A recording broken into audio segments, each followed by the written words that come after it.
Olá, seja muito bem-vindo mais uma vez aqui ao canal Calculista de Aço. Meu nome é Felipe Jacob, sou calculista e projetista de estruturas metálicas. E hoje nesse vídeo nós vamos dar continuidade aqui à nossa série do curso básico de resistência dos materiais focado em estruturas metálicas. Essa já é a 11ª aula do curso e nós vamos falar sobre cálculo de momento de inércia. É a continuação da aula passada, onde eu fiz a demonstração física, do conceito de momento de inércia. Então, se você ainda não conhece essa série, dá uma olhada desde o começo. Tem uma playlist aqui no canal, chamado Curso Básico de Resistência dos Materiais para Estruturas Metálicas. Entra lá no primeiro vídeo da playlist, acompanha que é bem interessante. Nós já falamos sobre vários temas e agora nós estamos entrando aqui no cálculo de propriedades geométricas. Bom, na aula passada eu fiz a demonstração física aqui a respeito do que é o momento de inércia, né? Então, para te dar esse entendimento, essa noção física do que significa, né? Na prática, na realidade, esse conceito, né? Porque muita gente usa o momento de inércia, mas às vezes não tem uma ideia física do que isso significa. Então nós demonstramos matematicamente qual é o impacto, né, do momento de inércia a respeito de uma peça sujeita a momento fletor. Bom, agora que já está demonstrado, né, matematicamente na aula passada, se você não viu, volta lá e dá uma olhada nessa aula, nós chegamos à seguinte conclusão, que o momento de inércia ele é a somatório dos vários elementos de área multiplicados pela sua distância ao quadrado até o centro geométrico. Também, né, na aula 9 nós já falamos sobre centro geométrico, nós mostramos como calcular o centro geométrico das peças, né? Bom, e eu disse também que o momento de inércia ele pode ser expresso como, de uma forma mais sofisticada, a integral de y quadrado dA. Bom, vamos fazer aqui um cálculo bem simples. Ó, a parte do cálculo com a integral aqui eu vou fazer agora só para demonstrar, tá? Você vai ver que depois é bem mais simples do que isso. Eu vou pegar aqui um retângulo, ok? Um retângulo qualquer. Vou pegar aqui uma largura B e vou pegar aqui uma largura A, uma altura A, certo? Bom, o CG do retângulo nós já sabemos onde se encontra. Não tem mistério, né? Não tem mistério que o CG dele se encontra bem aqui no meio, certo? Então, nós vamos chamar isso aqui de eixo X, ok? E vamos calcular o momento de inércia dele em relação a este eixo. Bom, pela fórmula aqui básica, né? Que o momento de inércia é igual a integral de y quadrado vezes dA. O que isso significa? Vamos fazer a seguinte simplificação. Imagina que eu estou dividindo esse retângulo em vários retangulinhos pequenos, tá? Em vários retangulinhos pequenos. É a mesma coisa que eu dissesse que o momento de inércia dele, tá? O momento de inércia desse retângulo é igual ao somatório das diversas áreas. Ó, eu pego a área desse retângulo e multiplico pela distância desse retângulo até a linha neutra. Isso seria o tal do y. y1, depois y2, y quadrado, né? Então, eu pegaria esta área desse retângulo e multiplicaria pela distância que a linha neutra dele está até a linha neutra da peça. Então, para isso, eu preciso primeiro encontrar a linha neutra da peça. Volta lá na aula 9, você vai entender isso aqui, tá? Bom, a gente expressa isso na forma de uma integral. A integral, ela é justamente a expressão dessas pequenas fatias em altura infinitesimal. Então é como se eu estivesse representando isso aqui em várias fatias mesmo, mas tão pequenas que são infinitesimais. Então, para eu expressar isso aqui, ele está dizendo que é o somatório dos microscópicas fatias de área, certo? E a área, o que é a área? É o B vezes essa alturinha aqui, né? Ó, o dy, vamos colocar assim, né? Ó, é o b vezes dy, posso representar o dA por b vezes dy. Então, eu posso reescrever essa integral assim, ó. O i em torno de x é igual a integral de y quadrado vezes b dy, certo? Esse b dy equivale ao dA, ao diferencial de área, né? A área infinitesimal que eu tenho aqui com a altura dy. Beleza. Bom, vamos relembrar aqui lá os primeiros momentos do cálculo, né, lá na faculdade. Então, a gente pega aqui na integral o que é constante sai da integral. Então, eu vou dizer que o ix é igual a b integral de y² dy. E aí a gente pode aplicar aquelas regrinhas básicas. Interessante, tá? Nesse caso aqui, nós vamos dizer, tá? Que a partir daqui até aqui seria o a sobre 2, né? O a sobre 2. E esse é o ponto zero. Como ele é simétrico, eu vou dizer que todo esse valor aqui eu vou multiplicar por 2, ó. Porque o que vale para o lado de cima também vai valer para o lado de baixo, porque nesse caso ele é simétrico, tá bom? Então, vamos ficar com a seguinte equação. O ix é igual a 2b integral de y² dy. Ok? Certo? Beleza, vamos resolver essa integral. Variando de 0 até a sobre 2, né? Variando daqui até aqui.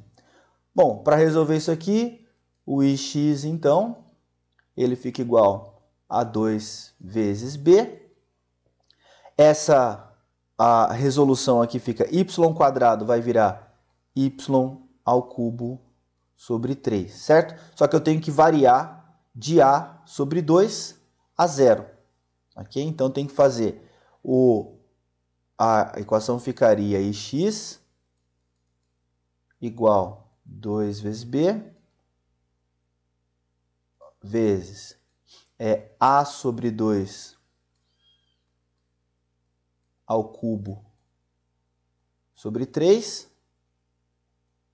menos 0 ao cubo sobre 3. Bom, fica fácil de perceber que essa parcela se elimina, né? Então, a gente consegue eliminar essa parcela facilmente. Então, ficamos com a equação assim, ix igual a 2 vezes a largura b, a sobre 2 ao cubo, dividido por 3.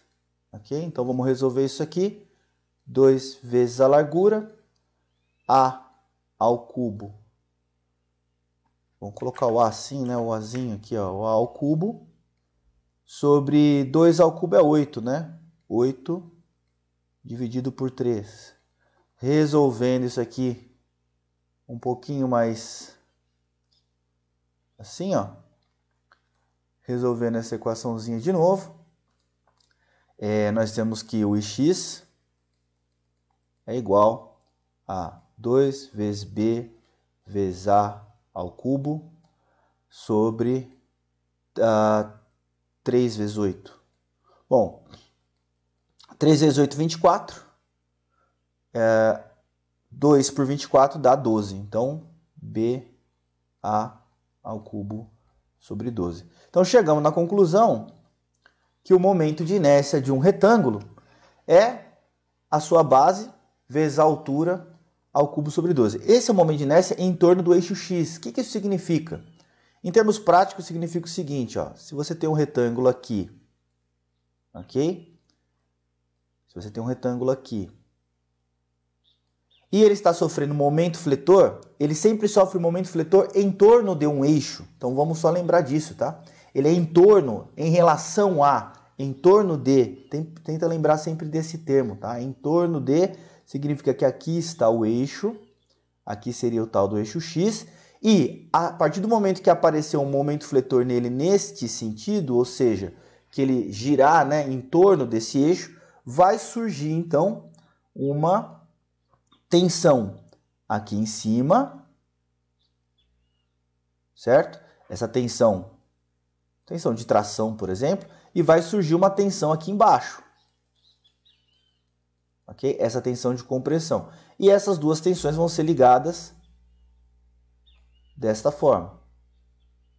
Certo? De forma que este ponto, né? Vamos colocar aqui, ó, isso aqui assim, isso aqui assim. De forma que este ponto aqui, ele é o ponto de equilíbrio. A gente costuma usar a regra da mão direita, tá? Então pega a sua mão direita e imagina que o seu dedo indicador é o perfil, tá? O perfil em pé, né? Então no caso aqui, deixa eu tentar fazer um dedo indicador aqui o dedo polegar e aqui seria o dedo médio, certo? Aí aqui os seus outros dedos aqui. Que mãozinha horrível, né? Ai, meu Deus, tá bom. Isso aqui é o seu dedo indicador. O seu perfil tá aqui, ó. Imagina que ele é um perfil I, ó. O seu dedinho indicador, ele tem o formatinho de um perfil I, ó. Faz de conta, tá? Ó. Ele tem um formatinho de um perfil I, beleza? Certo, então, se esse daqui é o seu perfil, você vai dizer que o seu dedo médio é o eixo X. Então aqui, ó, você vai dizer que, deixa eu pegar aqui outra cor, você vai dizer que o seu dedo médio, ele é o eixo X, tá? E que o seu dedo polegar, ele é o seu eixo Y, ok? E aí você vai fazer assim, ó, girar em torno de X é fletir para cima e para baixo. Então, é isso aqui. Se o perfil estiver tendendo a fazer flexão para cima ou para baixo, é porque ele está girando em torno de X. Logo, o momento de inércia que precisa ser usado para combater essa flexão é o momento de inércia em torno de X. É o momento de inércia em relação ao eixo X. E se você girar o seu polegar e o seu perfil estiver girando nesta direção, então significa que ele está girando em torno de Y. Quem tem que combater esse momento de inércia quem tem que combater essa flexão é o momento de inércia em torno de Y, tá? E aí, neste caso, tá, o perfil, vamos pegar aqui o retângulo, né? O retângulo, ele tem também um eixo Y. Ó, ele tem um eixo Y, ok? E aí tudo inverte, né? É tudo paralelo a esse eixo, a conta que você vai fazer. Então, se isso aqui é B, isso daqui é A, então o momento de inércia em relação ao eixo Y, ele vai ser agora, né? É como se você tivesse deitado o perfil. É sempre isso, ó. O B, né? Na equação aqui do momento de inércia, esse primeiro fator aqui é o que está paralelo ao eixo, né? Então ele vem aqui, ele vai ser A vezes B ao cubo sobre 12, tá? Então é a mesma coisa se você tivesse deitado o perfil, tá bom? Ok? Beleza. Pessoal, isso aqui é mais um aprofundamento, uma demonstração matemática a respeito do assunto. É lógico que se torna trabalhoso a gente ficar calculando momentos de inércia desta forma, tá? Então o que a gente vai usar no dia a dia? Vamos usar algumas tabelinhas. Se você vier aqui nesse site aqui, ó, calculistadeaço.com.br/tabelas, tá? Se você entrar aqui na página principal do site, ó, já vai ter ali uma abinha chamada tabelas, tá? Deixa eu abrir aqui. Ele tem uma abinha aqui chamada tabelas, tá? Então você entra aqui no site, vai ter uma abinha chamada tabelas. Essa abinha tabelas, ela tem uma série de tabelas, não sei se você conhece, mas eu tenho muitas tabelas, já falei em vários vídeos sobre várias delas, mas o que nos interessa agora é essa aqui, fórmulas e fluxogramas, propriedades geométricas de figuras planas. Então, essa tabelinha ainda está sendo... eu sempre adiciono novos itens nela aqui, mas ela tem aqui algumas fórmulas básicas para esse tipo de estrutura, de perfis, tá? Então, as fórmulas fundamentais aqui, então, no caso, fórmula do retângulo, ó, área, coordenada do centroide, momento de inércia, raio de giração, módulo resistente plástico, elástico, tá tudo aqui, ó, de algumas figuras planas, tá? Então, nesse caso, nós vamos usar aqui a inércia em torno de x, BA ao cubo sobre 12. Então, a inércia em torno de y é AB ao cubo sobre 12. E depois nós vamos falar de raio de giração e outras coisas, tá? Aqui o círculo, aqui o tubo redondo, então podemos usar essa tabela, tá bom? Bom, agora nós vamos falar de uma outra coisa, que é usar esse conceito para calcular momentos de inércia de figuras complexas. E aí nós vamos falar do teorema de Steiner ou teorema dos eixos paralelos. Então, que funciona da seguinte forma: teorema dos eixos paralelos. Não vou me deter muito em demonstrações matemáticas, a gente já chegou a uma conclusão bastante satisfatória. Mas o teorema dos eixos paralelos diz o seguinte: vamos supor que eu tenha um perfil qualquer, tá? Eu tenho um perfil aqui e tenho um perfil assim, ó, tá? De novo, esse perfil a gente já calculou, inclusive, tá? O CG lá atrás, ó. Nós calculamos o CG desse perfil aqui, ó.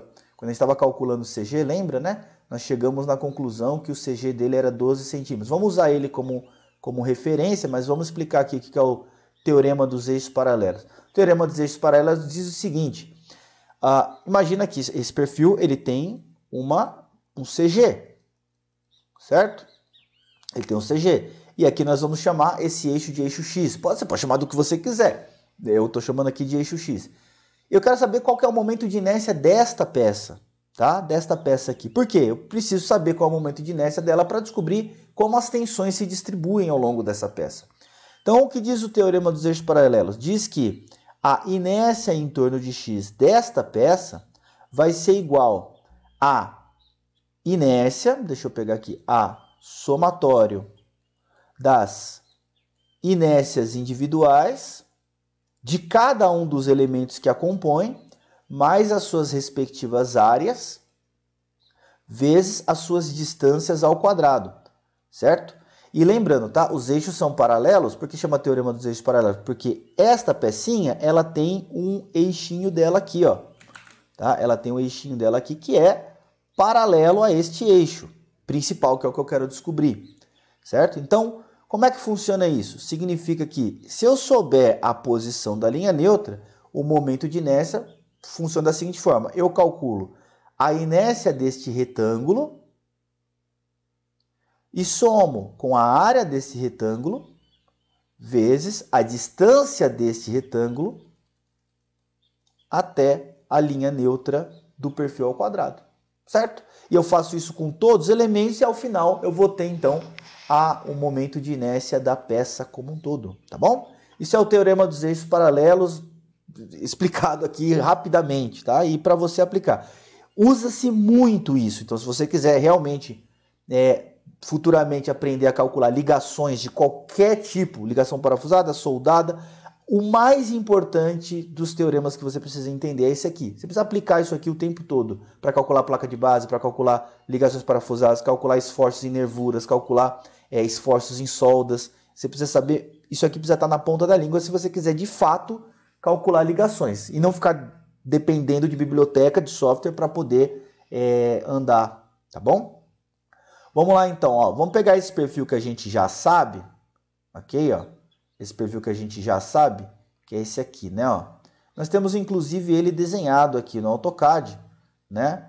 E depois a gente tira a prova. Mas vamos lá, ó. Esse perfil ele tem 40, deixa eu só relembrar aqui, isso aqui a gente fez em umas aulas anteriores, ó. Esse perfil aqui ele tem 40, 100, mesa 12, mesa inferior 19, 250 e alma de 6,35. Vou redesenhar ele aqui, ó. Ele está aqui, então só relembrando, ó, a mesa dele é 19, tá? Aqui é 250, tudo em milímetro, tá? A altura dele é 40, a altura dele aqui é 40, aqui é 100 milímetros, tá? Aqui é 100 milímetros, e a espessura da mesa aqui é 12, ok? Nós já calculamos lá na aula de cálculo de CG que a posição do CG em relação à base é 12 centímetros. Achei melhor escrever aqui tudo em milímetro, tá? 120 milímetros, 400 milímetros, 100 milímetros, 12, 19, e aqui eu chamei os elementos, tá? Esse retângulo aqui em cima de retângulo 1, esse aqui de baixo de retângulo 2, esse aqui de retângulo 3, tá bom? Beleza, então vamos lá.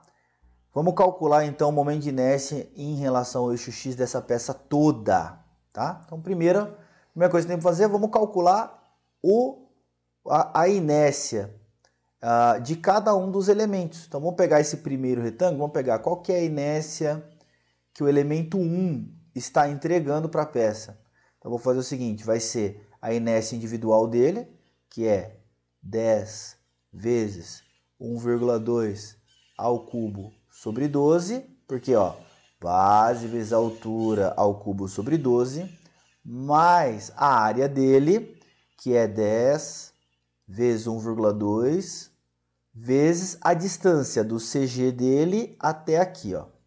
Ok? Bom, se da base até aqui eu tenho 120, para 400 eu vou ter, então, 280, né? Então, aqui eu vou ter 280 até o topo.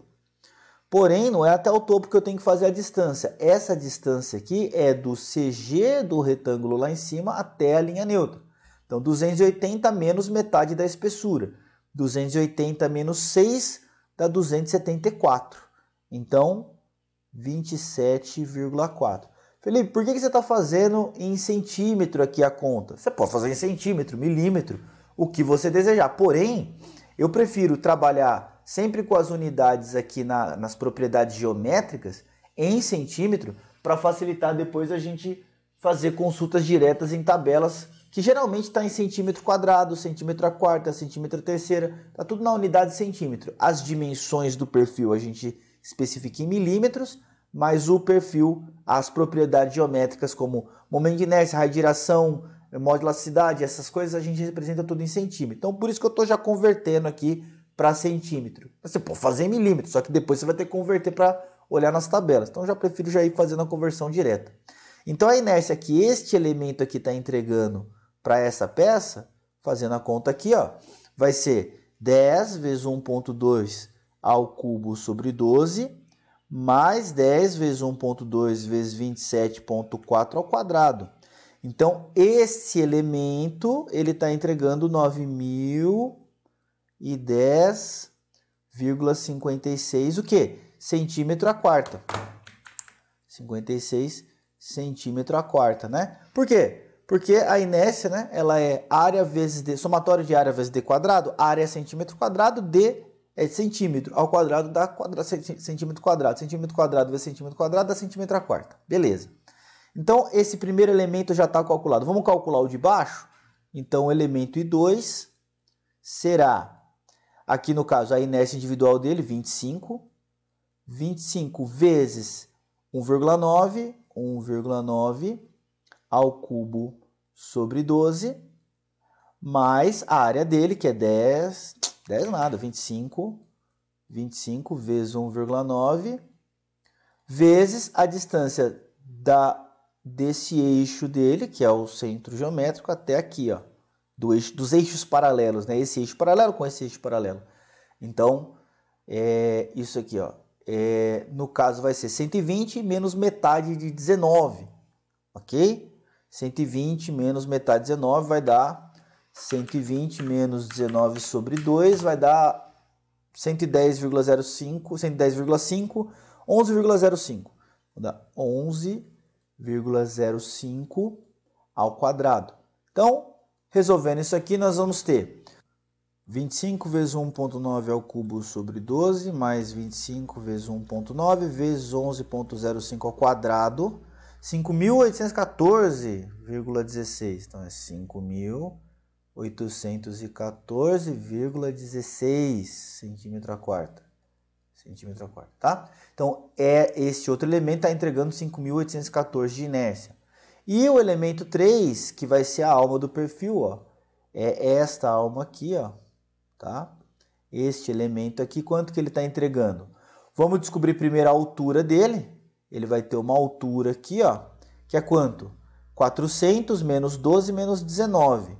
Então, vai ser aqui 400 menos 12 menos 19 vai ser 369 milímetros. Então, ele tem 369 milímetros, certo?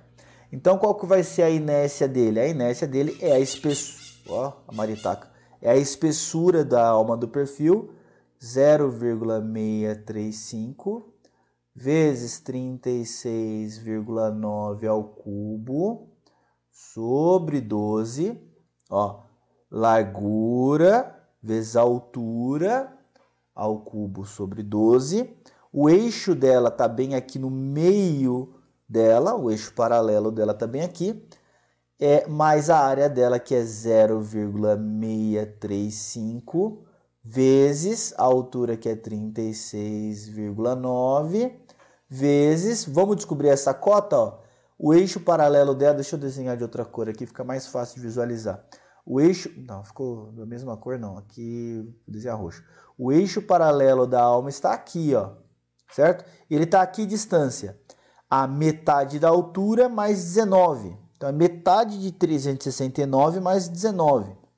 Então, vai ser 369, que é a altura da alma, sobre 2, mais 19 milímetros.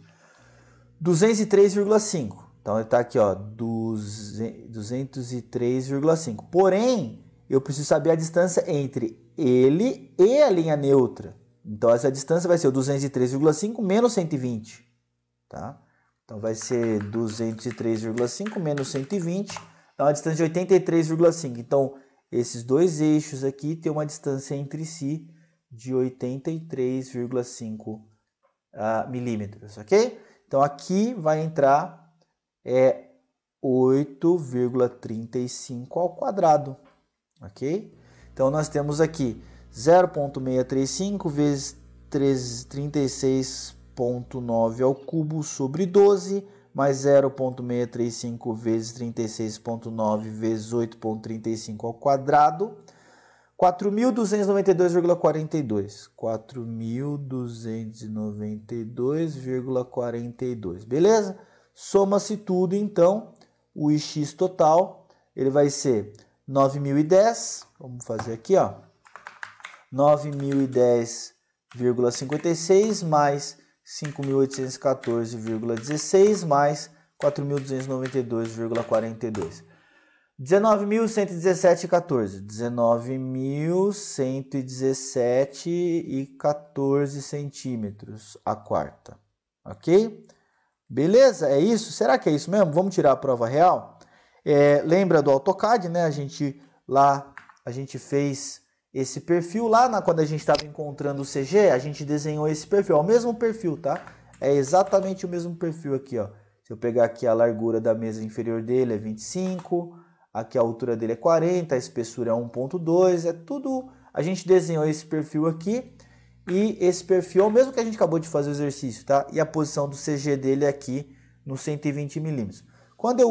Se você não conhece o comando MassProp, eu vou deixar na descrição como que você usa esse comando, que é um comando que a gente utiliza aí para obter propriedades geométricas usando o AutoCAD, tá?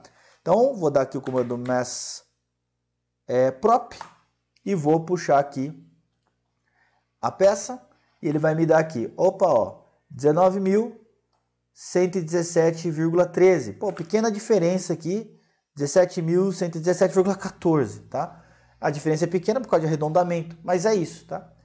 É isso. Então, ó, pelo teorema dos eixos paralelos, você consegue, então, aplicar, calcular figuras geométricas, momento de inércia de figuras geométricas de vários tipos. Figuras geométricas mais complexas, você consegue usar esses conceitos, tá bom? Perfeito? E para que serve isso? Essa é a pergunta, né? Porque a partir do momento que você tem o momento de inércia, você consegue aplicar relações que a gente vai explicar mais adiante, que é o seguinte: se eu tenho um momento fletor aplicado nessa base, nessa peça, um momento fletor qualquer, e eu sei a inércia e sei a distância, as distâncias até as partes da peça, eu consigo identificar o seguinte: essa peça, olhando de lado aqui, ó, tá? Ela olhando de lado, ela tem a linha neutra dela deslocada para cá, as tensões que vão ocorrer aqui, ela vai ter uma tensão superior, uma tensão inferior. Como é que eu descubro, então? A minha tensão superior é igual... Bom, tem um momento aplicado aqui, ó. Existe um momento aplicado aqui, ela é igual ao momento vezes a cota Y superior dividido pelo momento de inércia da peça. Então, sabendo isso aqui, eu já consigo descobrir que tensão está aqui. E aí, com isso, eu consigo saber se ele está dentro ou fora do regime elástico. Sabendo aqui qual é a tensão, querendo descobrir a tensão inferior, eu venho aqui e multiplico o momento vezes a cota y inferior, que seria daqui até aqui, y inferior, dividido pelo momento de inércia da peça. Agora eu consigo, tá? A gente vai fazer mais exercícios de momento de inércia e vamos aplicar isso aqui, tá bom? Então, a próxima aula vai ter uma terceira parte aí de exercícios de momento de inércia aplicando o Teorema de Steiner, porque isso é muito importante, acho que vale a pena esse exercício, um pouco mais de exercitação nesse sentido, tá? Então, a gente volta na próxima aula, eu espero que vocês tenham gostado e fiquem com Deus. Até mais.